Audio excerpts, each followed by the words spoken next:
बिल्कुल, ये आतंकियों को ढेर किया गया, वही तो आतंकी मुंह खोलेंगे। अगर आप उनको सपोर्ट करना बंद कर देंगे तो वो बिल्कुल एक्सपोज कर देंगे आपको। हर एक कंट्री में ऐसा होता है। ओसामा बिन लादेन को इसलिए तो उनको उड़ाना पड़ा, तो पाकिस्तान उसको भी डिनाई कर रहा था, यहां तक कि अमेरिका भी डिनाई कर रहा था। तो ये सारा का सारा इंटरनेशनल रिलेशंस में, गेम में कोई पाप पुण्य सही गलत नहीं होता। अपना इंटरेस्ट फॉर द मोमेंट और अपना जो इंटरेस्ट की चीज़ नहीं है फॉर द मोमेंट, वो मायने रखती है। कहाँ अमेरिका इंडिया का दुश्मन होता था, कहाँ इंडिया का साथ दे रहा है। वो सारी की सारी चीज़ें समय में बदलती जाती हैं। हमको देखना है कि समय की नज़ाकत क्या है। इस समय नज़ाकत ये कहती है कि दाऊद को किस तरीके से चुप कराया जाए। पाकिस्तान बड़ा ट्राई कर रहा है और यहाँ तक इंडिया में भी कई लोग प्रे कर रहे हैं। वापस लौट रहे हैं, तो सॉरी सर आपको रोक रही हूँ मैं, वापस लौटेंगे आपके पास। लेकिन दाऊद इब्राहिम को लेकर जो पाकिस्तान से खबरें आ रही हैं, उस पर फॉर्मर रॉ ऑफिसर क्या कह रहे हैं, एक बार सुनिएगा।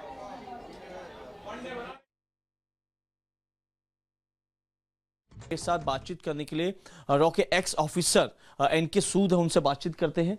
सर, खबर आ रही है जैसे कि पाकिस्तान मीडिया के थ्रू कि दाऊद इब्राहिम को कराची में जहर दिया गया है और शायद उनकी मौत भी हो चुकी है, लेकिन अभी आधिकारिक पुष्टि नहीं है। सर, रॉ के एक्स ऑफिसर है, आपको क्या लगता है? जी, मुझे लगता है कि बिल्कुल दाऊद इब्राहिम मारा जा चुका है। और मारा किसने है?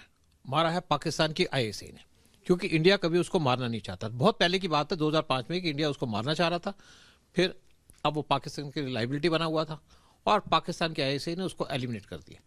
इसी तरीके से उन्होंने साजिद मीर, जो 26/11 का आतंकी था, जिसने जो मेन कॉन्स्पिरेटर था, उसको भी जहर दे दी और उसको हॉस्पिटल में एडमिट करा दिया और वेंटिलेटर पे है। वो हो सकता मर भी गया। उसको इसलिए मारा कि US उसको उनके प्रेशर डाल रहा था कि इसको US के अंदर उनको डिपोर्ट कर दो, क्योंकि जब 26/11 का अटैक हुआ था उसमें कुछ US के ऑफिशियल लोग भी मारे गए थे।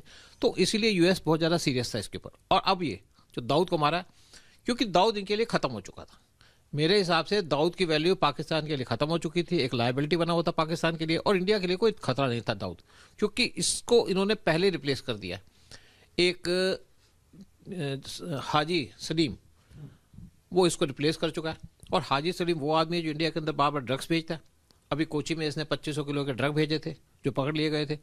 तो पाकिस्तान की ISA हाजी सलीम को यूज़ कर रही है, क्योंकि पाकिस्तान भी इससे पीछा छुड़ाना चाहता था और इंडिया को इसकी कोई ज़रूरत नहीं थी। ये लायबिलिटी था पाकिस्तान के लिए और पाकिस्तान ने इसको एलिमिनेट कर दिया है। इसमें मुझे कोई डाउट नहीं लगता, क्योंकि मैं जो बात कहता हूँ सच्ची बात कहता हूँ, सीधी बात कहता हूँ। सर, इसमें